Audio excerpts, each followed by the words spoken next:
Hi అండి అందరికీ.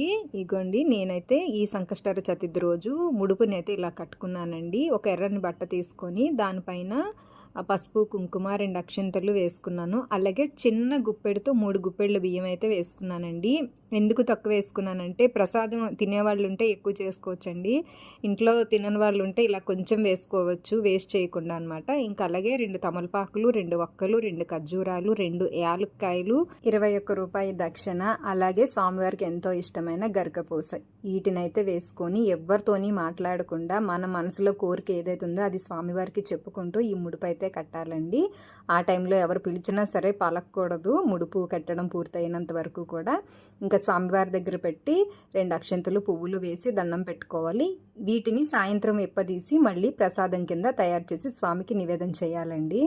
అలా స్వామివారికి ప్రసాదం నివేదన చేసిన తర్వాత కథ అర్ఘ్యాలు అన్నీ అయిపోయాక మన ఇంటి సభ్యులతో కలిసి తీసుకోవచ్చండి. అలా ఎవరికైనా పెట్టచ్చు కూడా. ఇంకా మేమైతే గుడికి వచ్చామండి ఉదయము. ఇక్కడ ఆవు కనిపించింది, అరటిపళ్ళు ఉంటే ఈయన తినిపిస్తున్నారు. కవర్ అమ్మా, కవర్ వద్దు, కవర్ తినకూడదు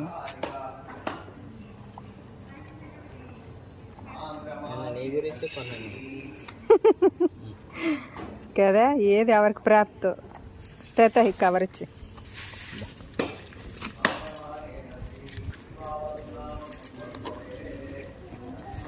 ఉండమ్మా. आश्विजमासे शरद ऋतुवे चौथ्यां तिथ्यौ एवं गुणविशेषेण विशिष्ट्यां शुभतिथौ श्रीमान् श्रीगोत्रस्य गन्धाय नमः कविनाय नमः गणकर्णाय नमः लम्बोदराय नमः विकटाय नमः विक्रराजाय नमः धूमकेताय नमः गणाध्यक्षाय नमः पारचन्द्राय नमः गणाय नमः वक्रतुण्डाय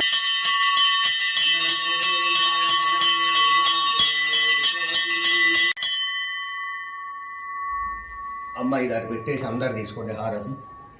సాయంత్రం వెళ్తే కనుక అభిషేకం చేస్తారండి లక్ష్మీ గణపతులకి. నాకు సాయంత్రం ఇంట్లో పూజ ఉంటుంది కదా, అందుకని వెళ్ళడం కుదరట్లేదు. అందుకని ఉదయం వెళ్ళి స్వామివారిని అయితే ఇలా దర్శనం చేసుకొని అయితే వస్తున్నానండి. ఆ స్వామి 3 నెలలు నిర్విఘ్నంగా నా పూజనైతే కంప్లీట్ చేయించారు. ఇంకా సాయంత్రం అండి మళ్ళీ తలస్నానం అది చేసి స్వామివారికి ప్రసాదాలు తయారు చేసి ఆ ముడుపులో బియ్యాన్ని అయితే విప్పేసి పరవాన్నం చేశాను. ఇంకా స్వామివారికి వచ్చేసి రవ కుడుములు అయితే చేసి పెట్టానండి. ఇంకా అలాగే అటుకులు, బెల్లము, వడపప్పు, బెల్లము, పానకము అన్నీ పెట్టాను స్వామివారికి. ఇంట్లో ఉన్న పళ్ళు అయితే పెట్టాను, జాంకాయ, అరటిపళ్ళు అవన్నీ. బెల్లం దీపం చూసారు కదా కొండెక్కింది. చంద్రుడికి అర్ఘ్యాలు ఇవ్వడానికి పైకి వచ్చానండి, కానీ చంద్రుడు అయితే అస్సలు కనిపించట్లేదు. ఇప్పుడు 3 నెలల నుంచి కూడా అదే రోజు ముందు రోజు చక్కగా ప్రకాశించే స్వామి చవితి రోజు మాత్రం అస్సలు కనిపించట్లేదు. ముందు రోజు నేను తీశానండి వీడియో, చూసారా ఎంత వెలిగిపోతున్నారో స్వామి. చవితి రోజు మాత్రం చూద్దామన్నా కనిపించరు.